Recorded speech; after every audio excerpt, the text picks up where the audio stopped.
redes, como de los medios de comunicación, como el gobierno y como el sector privado. Se trata de la crisis energética. El tema de hoy tiene que ver con el pacto eléctrico y con una pregunta fundamental: ¿qué se puede hacer con él? ¿Es posible salvar ese pacto para preservar el sistema? Vamos a hablar de ello con 4 distinguidos y conocidos ingenieros eléctricos, los señores José Luis Moreno San Juan, director del Instituto de Energía de la Universidad Autónoma de Santo Domingo; el ingeniero Pedro Almonte, asesor energético; el ingeniero Juan Gómez, ex superintendente de electricidad; y el ingeniero Bernardo Castellano, especialista en proyectos hidroeléctricos y experto en todo lo que tiene que ver con el sistema eléctrico, ¿no? Así que buenas noches, caballeros, gracias por aceptar nuestra invitación. Bueno, buenas noches. Bueno, Gracias. yo quiero insistir en el título, en el tema escogido por esta noche.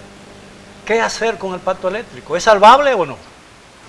Bueno, yo creo que el pacto eléctrico es una gran oportunidad que tuvo la sociedad dominicana tratando de buscar una mejoría a un problema ancestral casi nuestro, y en donde fueron llamados los diversos sectores que pesan en nuestra sociedad y se trajo a discusión. Ahora, ¿qué ocurre? El pacto eléctrico pasó por diferentes etapas. Primero sale el decreto que llama el pacto eléctrico, ahí salen listados las personas que fueron convocadas. Posteriormente a eso vinieron unos largos años de discusiones y debate. En el 2019 ya se emite un documento para su posible firma, y realmente ahí hubo sectores, tanto de la parte política como de la parte social, que no acudieron, iban a acudir al llamado de la firma, y eso se quedó ahí en espera, vamos a decirlo así. No es hasta febrero del año 2021 que el gobierno hace el llamado para firmar ese documento. El documento que se firmó fue tal cual como se había discutido en el 19.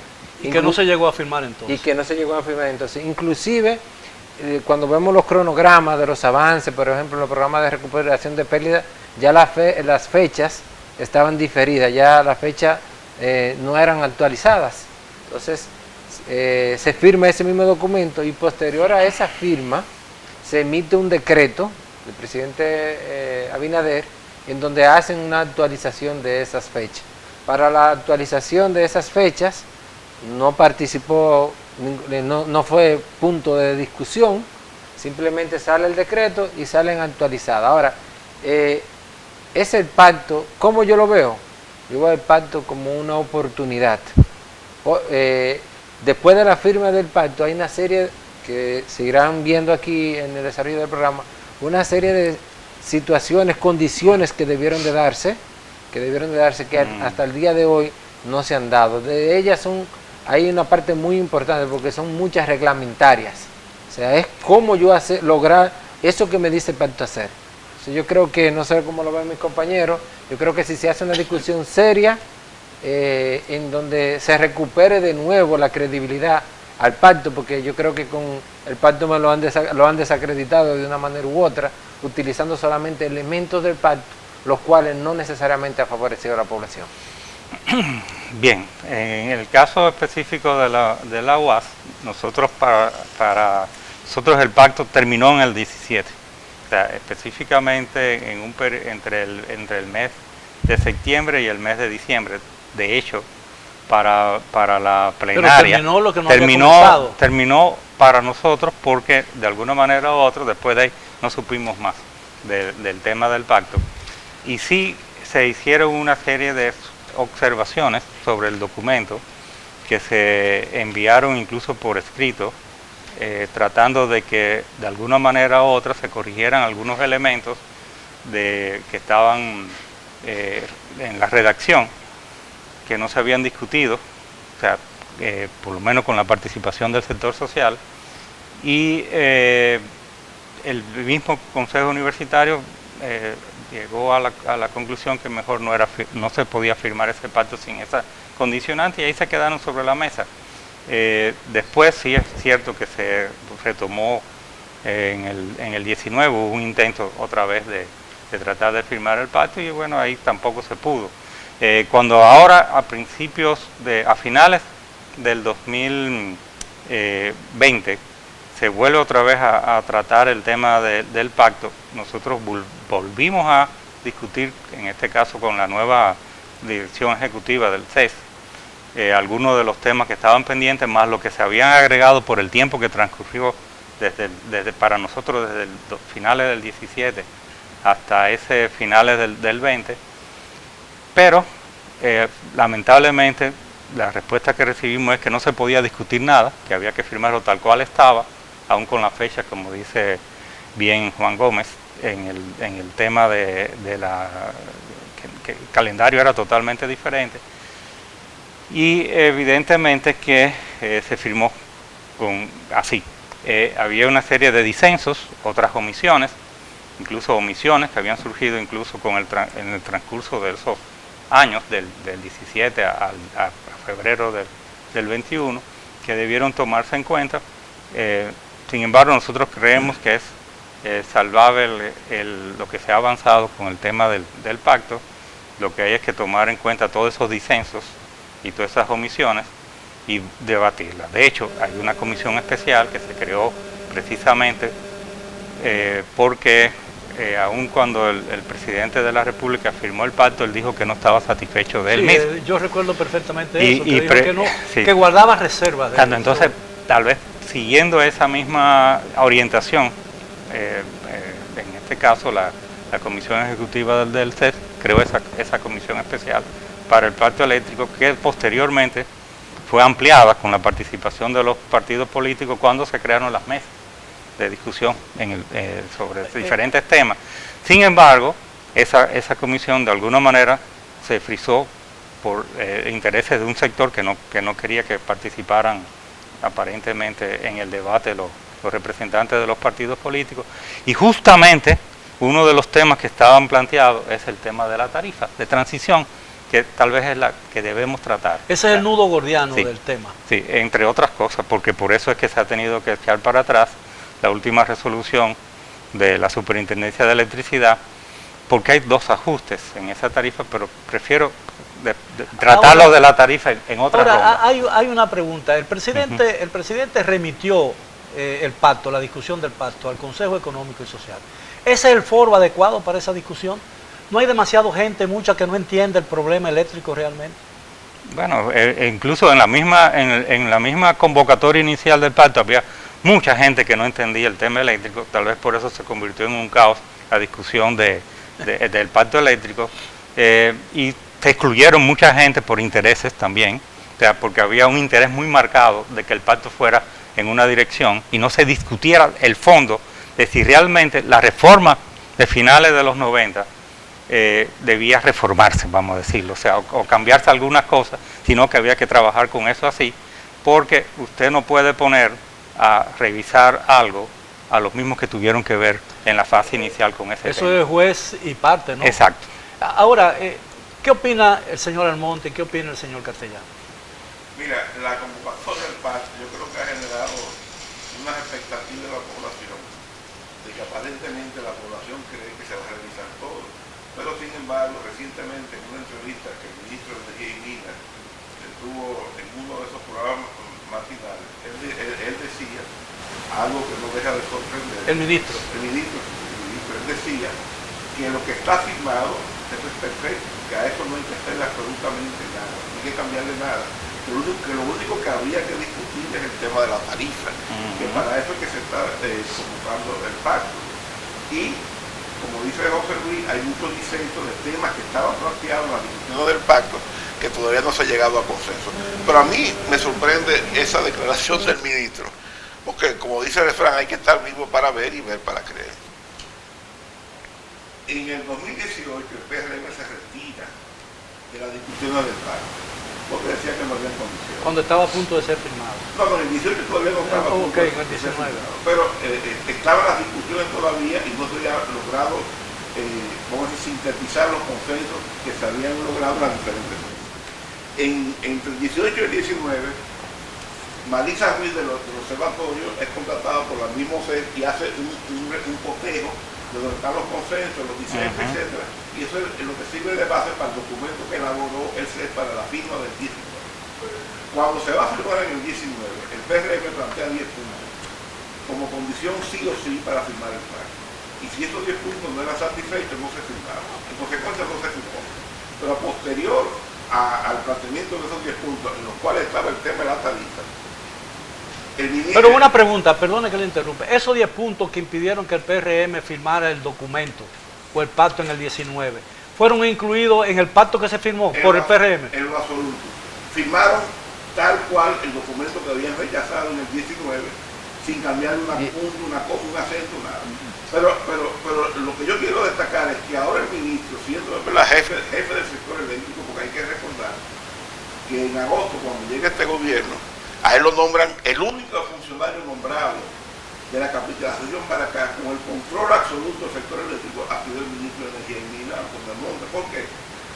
Porque él fue delegado por el presidente de la República como ministro de Energía y Minas, como jefe de la CDE, como presidente del Consejo Unificado de la Distribuidora y además como jefe de Punta Catalina, porque él era que estaba llevando las negociaciones con el consorcio con el tema de las insatisfacciones que habían alrededor.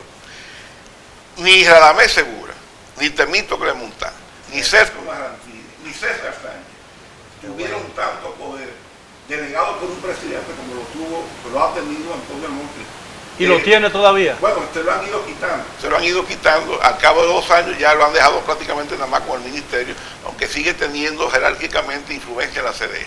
Porque la CDE, la gente cree que está eliminada, pero no está eliminada. Porque para eliminarse tiene que ser Congreso una ley y solamente se ha aprobado en el Senado, falta los diputados. Y jurídicamente la CDE está manejando este año 59.000 millones de pesos, que es subsidios, financiamientos externos, y ahora en el presupuesto complementario de seguro que va a aumentar los recursos. Ahora, lo que yo quiero... Verá, un puntito. A mí me gustaría, Miguel, para que la población vea, yo te quiero leer 2 de esos 10 puntos que menciona Bernardo, que exigía el PRM antes de participar ellos en la firma. El número 5 dice, aplicar un programa de reducción de gastos en las distribuidoras y llevarlo a un tope de un 10% sobre sus ingresos, tal cual como recomiendan diversas firmas internacionales. No, eso no ha aumentado, eso anda por encima del 20%.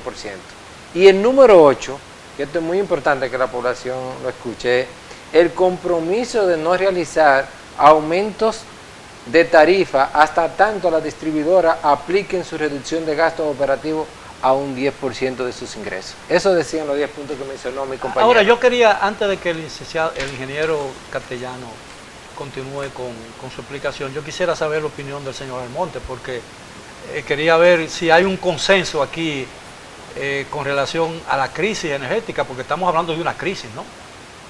Sí. A mí me gustó mucho el comentario que hiciste, Gómez, Gracias. sobre la gran oportunidad del pacto como un punto de relanzamiento nuestro después del COVID. Es una oportunidad que luce estrepitosamente en el camino de perderse y que debemos rescatar. Pero es ese coloquio, esa discusión con todos los actores. A mí me preocupa la competitividad de nuestra economía y no se ve reflejada en nuestros costos de energía. Nosotros nunca podemos comparar el precio de la energía nuestra con el precio de la energía de Singapur, 36 centavos, pero tiene impuestos. El de Alemania, 30 y pico de centavos, tiene impuestos. El de Puerto Rico anda en 19, 20 centavos. ¿Y el de aquí? El de aquí lo queríamos llevar hacia allá. Pero tú no Pero puedes, eso no aumenta el precio de la tarifa a los usuarios. tú no puedes transportar ese precio a la economía dominicana por traslado. Porque yo soy de Santiago y siempre comento entre mis amigos cuando las empresas de Zona Franca de Santiago se fueron para China. ¿Y qué buscaban las empresas europeas y norteamericanas en China? Energía barata, pero ellos tienen energía barata. La energía en Florida es a 6 centavos. Y salario bajo. Entonces nosotros tenemos salario bajo, pero no tenemos energía barata. Entonces, para desarrollar el nearshoring y esa es la importancia de tu comentario, nosotros tenemos que hacer un acuerdo de que necesitamos energía barata, porque las empresas norteamericanas y europeas quisieran beneficiarse de nuestra cercanía con los 250 millones de consumidores que hay en la costa este de Estados Unidos. Pero con esos precios nosotros no somos viables ni siquiera para venir como una segunda residencia. Eso tiene al garete, al grito, no solo a la población dominicana, sino a las mismas gente que vienen aquí de retirada. Pero eso parece una tarea imposible de alcanzar, ¿no? ¿Verdad, señor Castellano? Bueno, el problema es que ¿cómo tú garantizas precios, costo de generación competitivo, barato?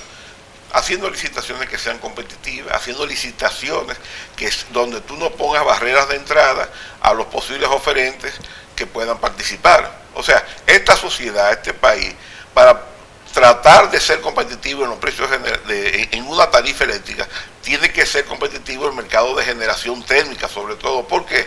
Porque la generación térmica representa alrededor del 70, el 80, el año pasado fue el 80% de la energía que se suministró al sistema. Y no depende de que haya sequía, que haya mucha agua. No depende de eso. No, lo que pasa es que, o sea, se habla mucho de la transición energética, de las energías renovables, pero solo los países que tienen un alto potencial hídrico, como los países escandinavos, Noruega, Suecia, Finlandia, Dinamarca, Brasil, que pueden tener el 90% de su energía producida por agua, que es una generación que es despachable, usted puede almacenar y puede decidir a qué hora usted entra su generación. Las energías renovables no despachables, como es la eólica y la solar, solamente se pueden manejar en el momento que están disponibles, al menos que usted introduzca entonces los temas de almacenamiento, que son muy costosos.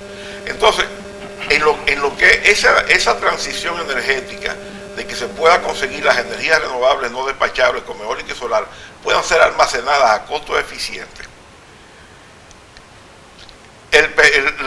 La generación térmica seguirá siendo el motor de la economía mundial, no local, mundial. Y fíjense que ahora, como en Europa se está tratando de volver al carbón, de volver prácticamente a toda la generación térmica, porque no es verdad que ninguna economía puede depender de viento y sol. O sea, tú tienes que tener una generación base, que si la naturaleza te ha premiado con tener grandes recursos hídricos, como lo tienen los países escandinavos y como lo tiene Brasil, pues entonces ya tú tienes ahí un... No, pero hay además un elemento político. Por ejemplo, la crisis provocada por la guerra entre Rusia y Ucrania le ha dado un potencial a Rusia que no tenía antes, y los países europeos quieren reducir esa dependencia. Bueno, pero del gas. Eso es totalmente cierto, que no se puede prescindir de los fósiles de un día para otro. O sea, por eso muchas veces las contradicciones que hemos tenido a nivel de academia con muchos de algunos ambientalistas ha sido muy fuerte, y le hemos tratado... Aquí hay un fundamentalismo ambientalista. Sí, le hemos tratado de explicar cuál podría ser el plan de transición energética, que evidentemente tendría que cubrir un periodo de mucho más de 30 años para poder llegar a un valor más o menos aceptable. Pero evidentemente las tarifas lo que recogen son los costos de producir la energía eléctrica, y nunca tampoco podemos perder esa perspectiva. O sea, incluso si uno se pone a ver en un pliego tarifario, o sea, la parte que tiene que ver con lo que es justamente la generación, el costo de abastecimiento generalmente anda entre el 60 y el 75% del valor, y lo otro es el tema de valor agregado y todo lo que es la parte de gestión. Y en algún momento, o sea, es evidente que la tarifa, aún aplicando una tarifa técnica, está tal vez muy por debajo de lo que debía ser en los actuales momentos. O sea, no es que estoy justificando el tema de que se aplique o no una tarifa de transición, pero la tarifa de transición que estaba planteada en el pacto, lo que entendemos es que no se aplicó como estaba acordada. Ahora, la economía dominicana asimila sin trauma el aumento de la tarifa que el presidente congeló. Yo pienso que hay un punto con relación a eso que tiene que ver con eso, lo que ha aumentado los precios de los combustibles, que de alguna manera sí tiene que ser tratado con criterio político. O sea, no solamente con un criterio técnico, económico, sino también con eso. Pero en la tarifa de transición hay dos ajustes. Uno que es el ajuste de lo que es la tarifa aplicada a supuestamente una tarifa de referencia que tiene que ser la técnica. Y ese ajuste era suave y siempre sería suave de alguna manera u otra desde hasta el 2026, diciembre de 2026.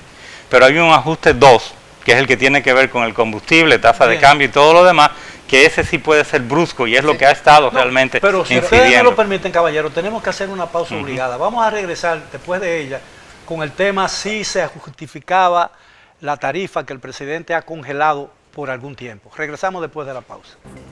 Bien, estamos de vuelta en el debate de la semana.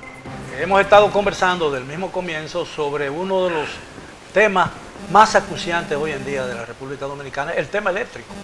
La tarifa eléctrica que el presidente recientemente ha congelado después de la protesta que suscitaron un aumento brusco de la tarifa a los usuarios. Mira, Miguel, justamente estamos hablando del pacto eléctrico. Sí, así es. Se hicieron unas alzas y fue cuando yo en mi palabra introductoria te dije que se medio utilizó el pacto eléctrico en temas que pesaban mucho sobre la población, y es justamente el gobierno se fue por la parte tarifaria de variaciones hacia arriba de la tarifa. Entonces, pero yo tengo aquí el pacto eléctrico y el propio pacto eléctrico en el punto 8.2 que dice régimen tarifario de las empresas distribuidoras estatales, EDES, estrategia a seguir en materia tarifaria, dice definir un régimen tarifario de referencia, como bien decía el ingeniero, mi profesor.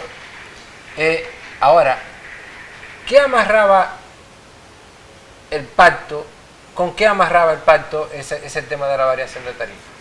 Amarraba, y lo dice, mire, en cumplimiento estricto del programa de reducción de pérdidas y el cronograma de mejora de gestión. O sea, era una mesa de 3 patas. Puedo ver la tarifa, variar la tarifa, pero tengo que mejorar. La recuperación de pérdida es imprescindible y la gestión de las propias empresas. ¿Por qué ocurre esto, Miguel?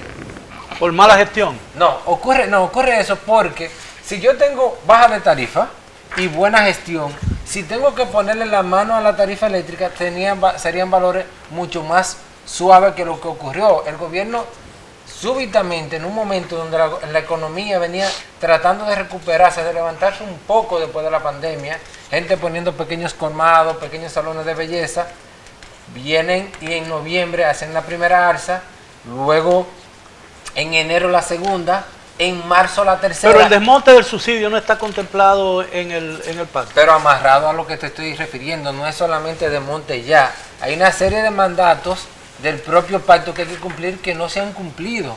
Entonces, por eso te digo que se agarró una parte del pacto en donde el pacto ha salido de una manera u otra desacreditado. Ahora tú preguntas, lo que hizo el presidente paró las alzas futuras. Ahora, ¿qué ocurre? Ya la población no resistía a la que le estaban aplicando. La futura todavía no llegaba en los recibos que nos llegan mensualmente.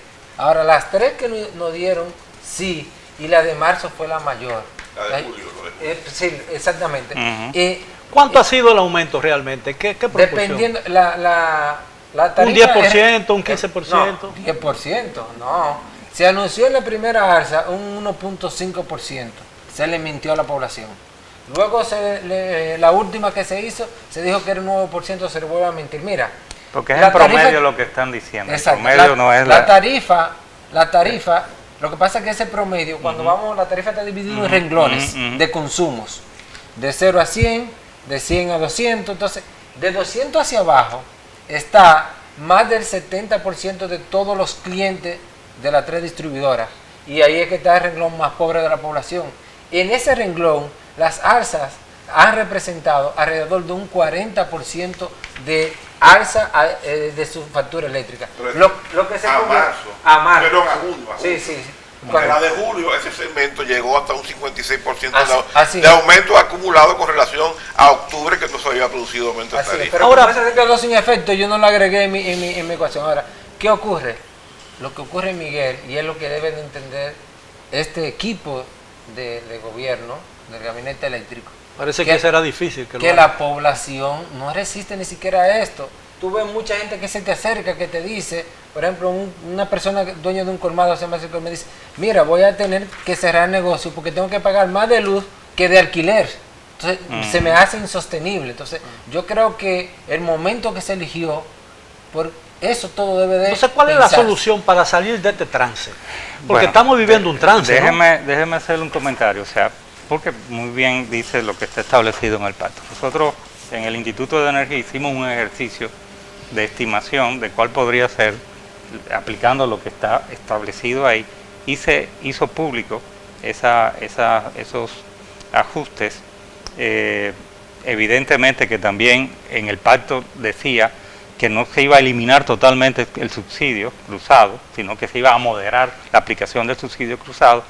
Pero si tú pones como tarifa de referencia la misma para todos los subbloques en el año 2000, en el diciembre de 2026, evidentemente estás eliminando el subsidio cruzado. Nosotros hicimos esa observación, se lo comentamos a todos los que tienen que ver con tomar decisiones de esto.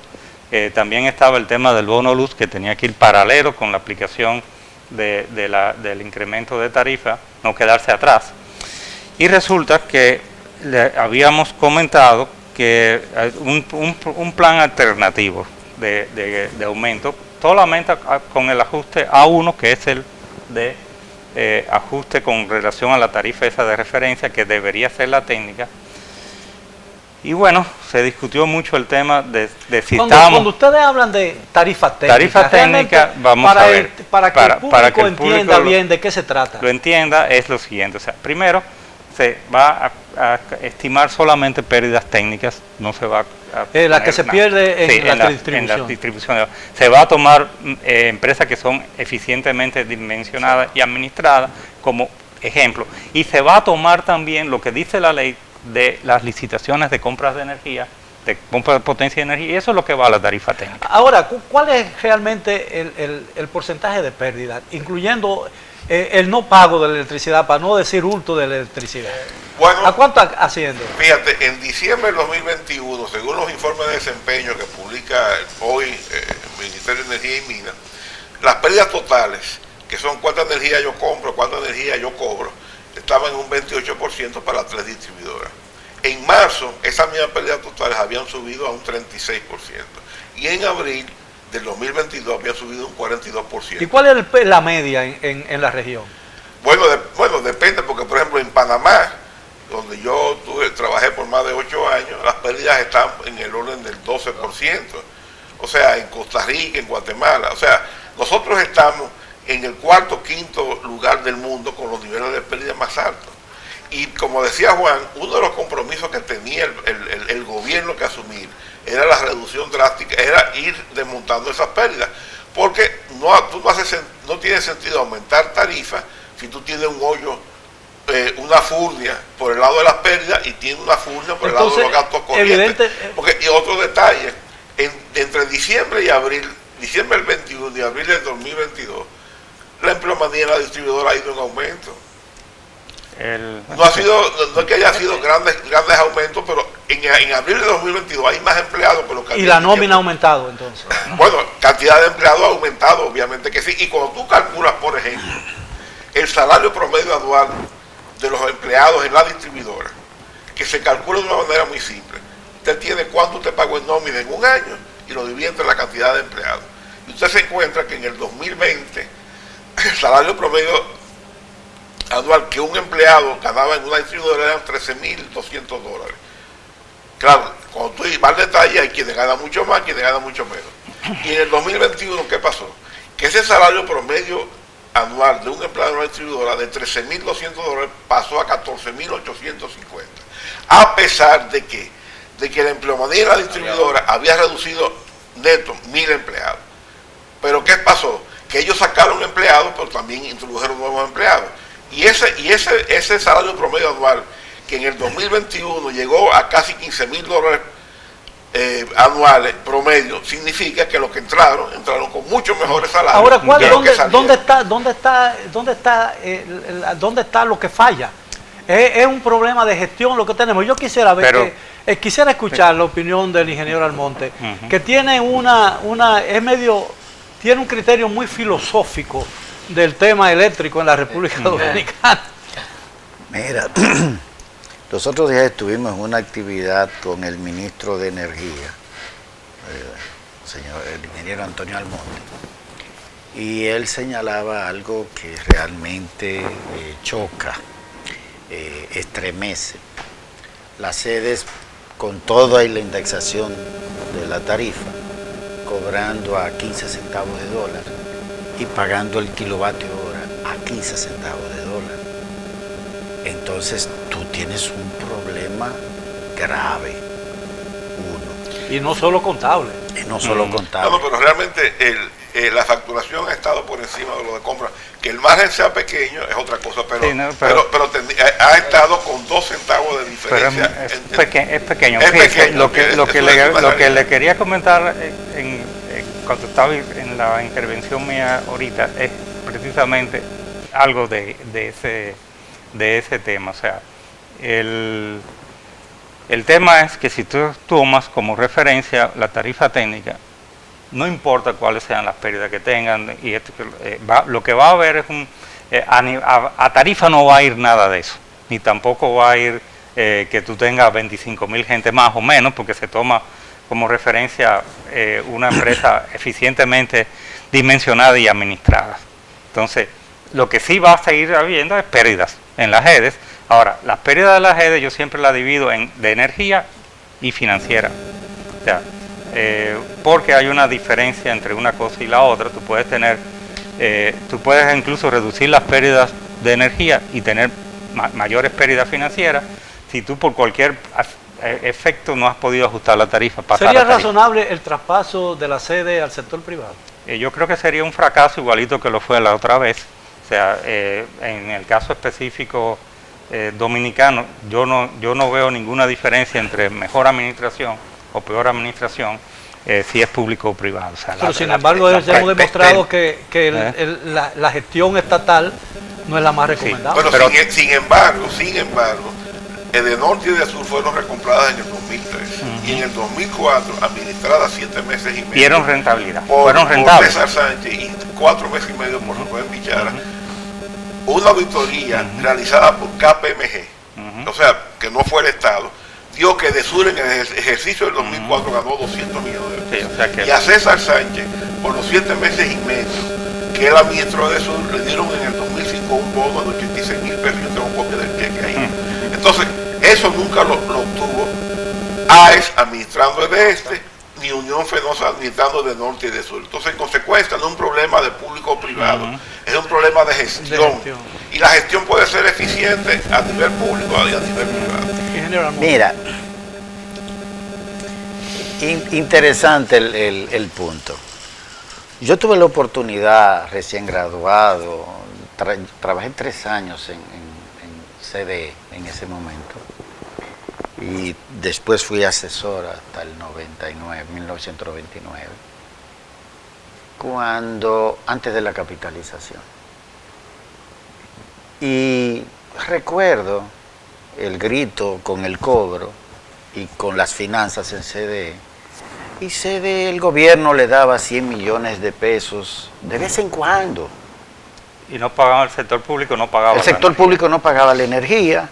Y a veces le daba dinero a CDE y no había manera de cumplir planes de expansión. Inmediatamente se hace la capitalización, Miguel. El cuento fue duro y largo. Y vamos lejos. Bueno, o sea, en de abril, los 100 milloncitos de pesos. En abril del 2000,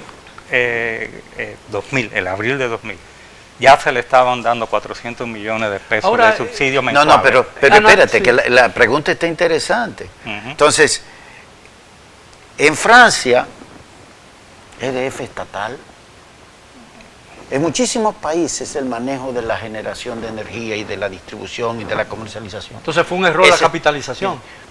Como se hizo, posiblemente sí. Yo no me atrevería a decirte sí. que fue Yo sí lo un digo error. categóricamente. Necesitamos ver mejor los procesos. Hay países donde el sector privado lo hace muy bien. Florida Power and Light tiene muy buena gestión.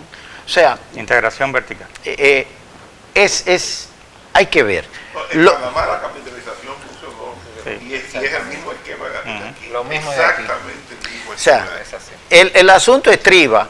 Pero no había crisis Bueno, en el sector en sí.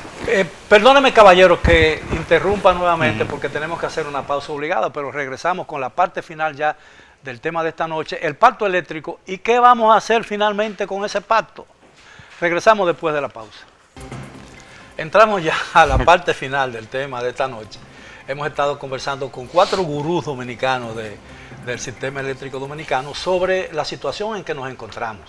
Está en proceso una rediscusión del pacto eléctrico que aparentemente no ha llenado su cometido. Entonces ahora, ¿cuáles deberían ser los pasos que debería dar el país para solucionar definitiva o temporalmente el problema que estamos confrontando? Porque hay una crisis energética, ¿no es cierto? Y que se pueda grabar en el tiempo, en el corto plazo. Y lo de gurú por nuestras caras. Bueno, yo no sé, tal vez con el tema este de qué se debe de hacer o qué se puede hacer, vamos tal vez a dividirlo en dos. Con relación a lo que es lo más urgente, que es la tarifa de transición. Para mí es repensarlo un poco, o sea, volver a cómo es que se había estado debatiendo eso y qué cosas no se cumplieron.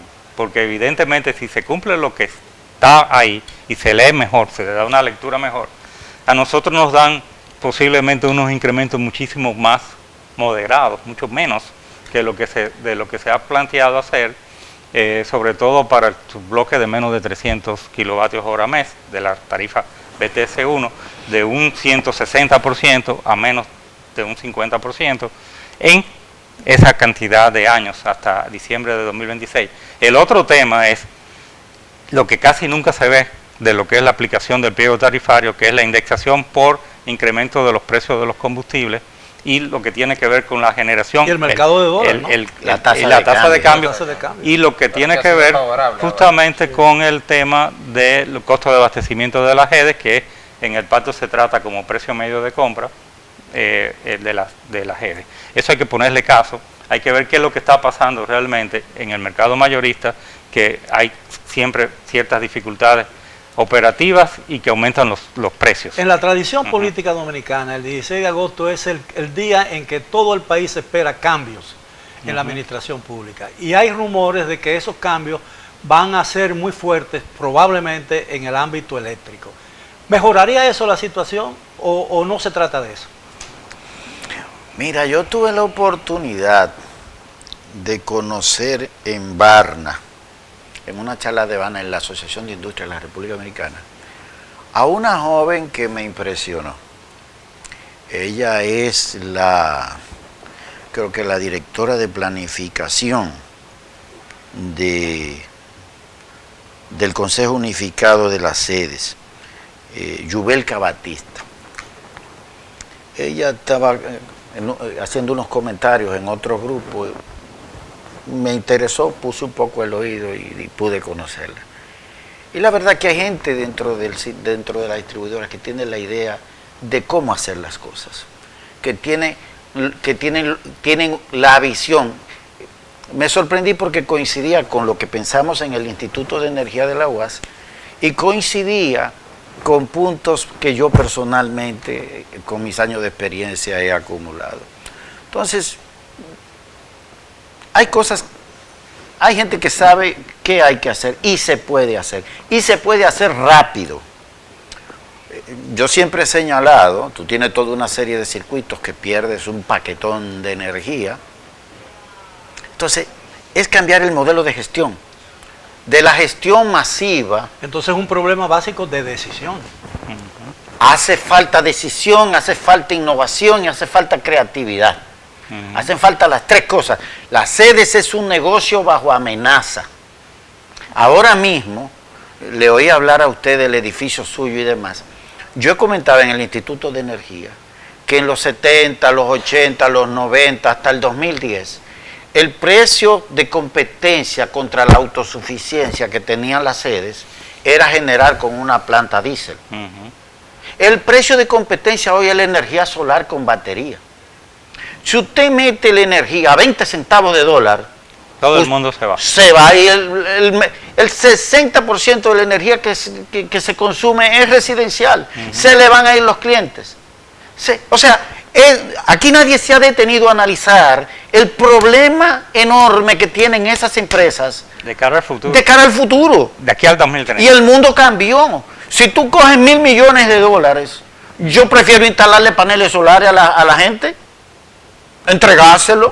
$1.000 son 1 kilo y 1 kilo son 150 kilovatios hora mes.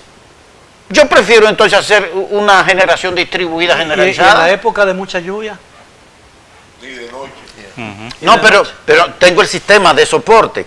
Y lo otro es, yo te dije que tenemos que innovar. Él decía del problema de la energía hidráulica y no tenemos energía hidráulica. Tenemos hidrobombeo. Pero tenemos montañas a patadas.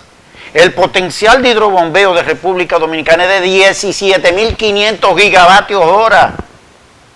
¿Qué significa eso en términos de generación eléctrica? Perdón, el hidrobombeo no es energía adicional al sistema, sino es redistribuir la energía que ya tenga sistema para ponerla de base y llevarla al pico. No necesariamente, Porque tú puedes instalar fotovoltaica exclusivamente para el tema de hidrobombeo. Tú puedes tener un estanque abajo y un estanque arriba, claro, que se recicle y no tiene nada que ver con lo que hay. Pero que tú para el hidrobombeo necesitas generar energía.